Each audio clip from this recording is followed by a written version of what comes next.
Greetings, ladies and gentlemen. This is Rock and Roll Spot Convention with my review of Alita Battle Angel. So, bit of a disclaimer. I went into this with not the highest of expectations, with the movie being constantly pushed back for over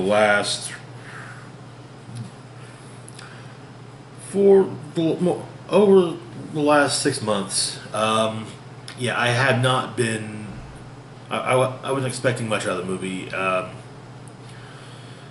because usually when a movie gets pushed back and pushed back and pushed back, it's not a good sign. Anyway, so what's the movie about? A young cyborg girl in the 26th century tries to remember who she was and find her place in the world. Quick takes. I mean, it's not bad. I mean, it's not great, but it's really pretty, but. That's like, in fact, the effects are kind of more memorable than the story, and it did exceed my expectations, but that's really not saying too terribly much. So, anyway, the cast, at least of note, have Rosa Salazar as Alita, who's a combat cyborg found and repaired by Dr. Dyson Ido. She's trying to, like I said, remember who she was as well as find her place in the world. Christoph Waltz as Dr. Dyson Ido, a doctor/mechanic. Ido does what he can to help people of Iron City, mainly as a doctor/mechanic. Kean Johnson as Hugo, one of the citizens of Iron City. Gets parts for Dr. Ido, bit of a Motorball fan. Also, Alita's love interest. Mahershala Ali as Vector, Motorball promoter, has connections in the flying city of Zalem, or floating city of Zalem. Jennifer Connelly as Shirin, an associate of Vector as well as a doctor. Ed Skrein as Zappin, hunter warrior who quickly develops a dislike for Alita. Jackie Earl Haley as Grishka, a cybernetic criminal living in Iron City's underground. Idara Victor as Nurse Garad, who is Dr. Ido's assistant at his clinic. Also makes a point of noting that, when the bills need to be paid there by money, not other things. Not through other goods and services. Anyway, Casper Van Dien, Jai Courtney, and Edward Norton all have cameos as well, which was kind of neat to notice. Anyway, so spoiler-free breakdown. Movie opens up in a scrapyard where Ido finds Alita, from her head to about here. So he brings it home. It turns out that her cybernetic, the brain she has is alive. So he hooks up to a cybernetic body and makes a few repairs. For example, giving her hair, patching up a few things and whatnot. When she wakes up, Ido takes her around Iron City, where she meets Hugo.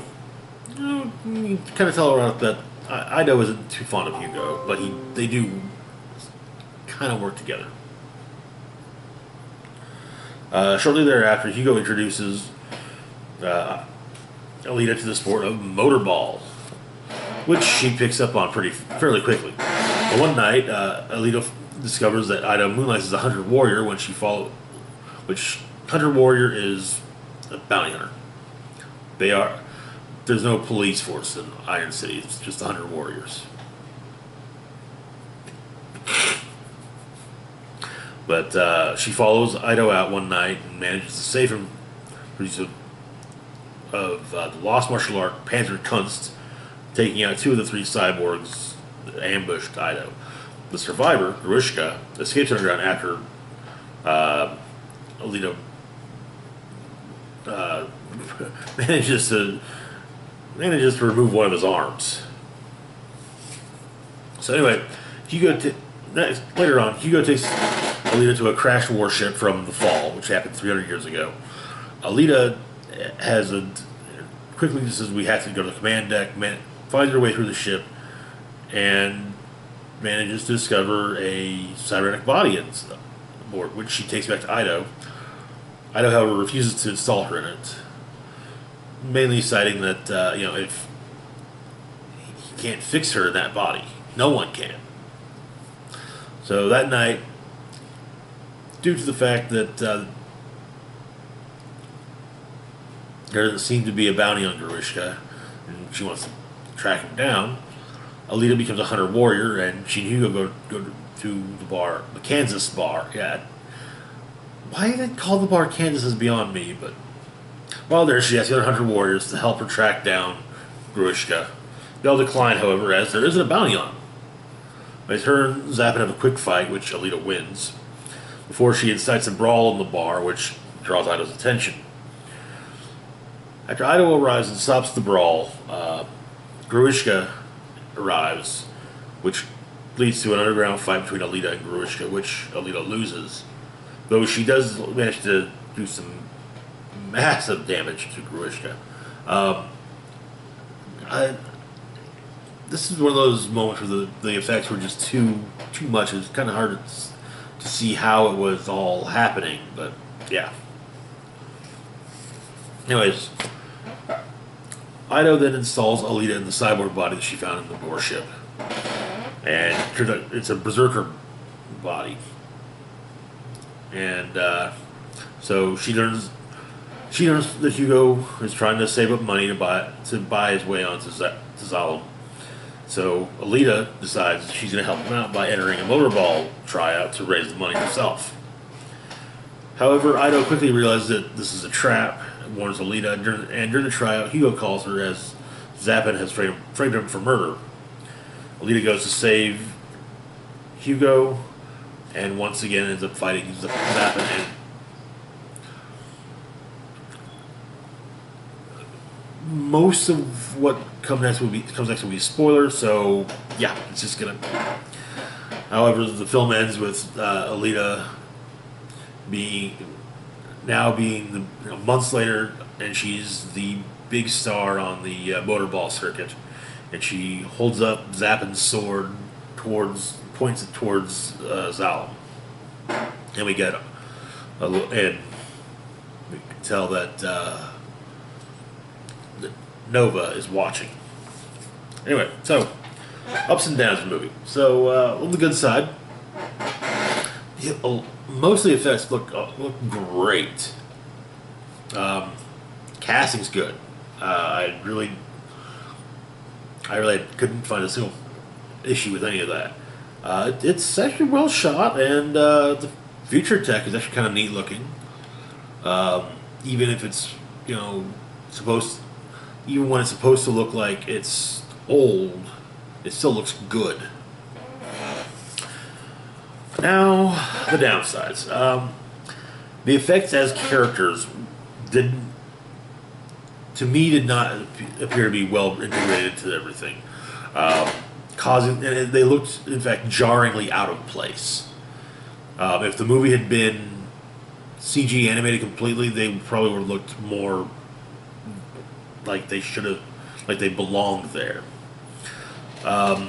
There were some characters that got a lot more focus than really the amount of screen time, or rather lack thereof, deserved. A prime example of this is at the Kansas bar, Zappin introduces all of the other hunter warriors to Alita. And that's the scene with them. The brawl, and one of them helps out in the fight with Gruishka. And that's all we see of them. The only hunter warriors we see in the movie outside of that sequence are Ido, Gruishka, or Ido, Alita, and Zappin. And the one that helps out with the fight, he's played by a fairly decently known character actor. Saw him and like, hey, there's that's That's Jeff Fahey right there. But he's only in the movie for one friggin' scene. That's all. Anyway, the story's fairly predictable. I mean, it's obvious, you know, there are a lot of things that are fairly obvious from the get-go. Nothing really took me by surprise. And this last one, it honestly might be intentional. It might have been an intentional homage, so, you know, yeah. Anyway, Iron City looks a lot like Blade Runner's L.A., but without the neon poured all over it. Anyway, so, overall opinion, the movie's entertaining, and it is, and it's extremely pretty. But the CG characters looking so out of place prevents is very detrimental, as it does prevent immersion in the story and whatnot. Overall rating, 3 out of 5. You know, it's average. Anyway, that's it for today. Tomorrow we're going to have a new building the team video. Probably going to take Monday off. That is going to be it for me for now. As always, feel free to like, share, and subscribe. Hit the bell icon to be notified when I put up new content. Links to Facebook, Twitter, and Patreon are in the description box down below. This is Rock Box signing off, saying live long and rock hard.